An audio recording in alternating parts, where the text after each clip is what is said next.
rule under the province, کہ جو king تھا کنگ کے پاس کمپلیٹ پارز نہیں ہوتی تھیں، اور پارز جو ہیں وہ کنگ کی ڈیوائیڈ ہوتی تھیں، اور وہ ڈیوائیڈ ہوتی تھی ڈیفرنٹ منسٹرز کے انڈر، اور تو یہ ڈیفرنٹ منسٹرز کے اندر پاور کا ڈیوائیڈ ہونا ڈیولپ کرتا تھا ارسٹوکریٹک ٹائم پیریڈ کو، تو جس کی وجہ سے پولیٹیکل ٹرموائل سٹارٹ ہوا۔ اب یہاں پہ توسی صاحب جو ہیں وہ فنکشنز آف دا کنگ بتاتے ہیں۔ According to Nizam al-Mulk Tusi, the essential functions which the king to fulfil in a human society are the following. سب سے پہلی جو وہ کہتے ہیں ڈیوٹی فنکشنز جو ہیں دیٹ واز کہ جو بھی king who, king should remain in constant consultation with the wisest and the most experienced people of the state، جن کے اوپر کنگ کانفیڈنس رکھے اور کانفیڈنٹ بلڈنگ پرسنز ہوں، جو رسپانسیبل ہوں، جو اپنے رائٹس اینڈ اوبلیگیشنز کو کمپلیٹلی آن کرتے ہوں۔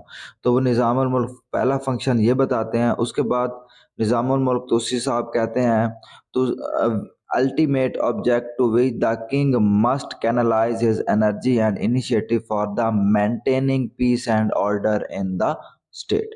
فرسٹ رسپانسبلٹی کہ وائز لوگوں کے پاس بیٹھے تاکہ نیو آئیڈیاز آئیں، انٹرپرنور چیزیں جو ہیں وہ ڈیولپ ہوں، ٹھیک ہے، اور ان کی جو نالج میں اضافہ ہو کنگ کے ایکسپیرینس کے اندر۔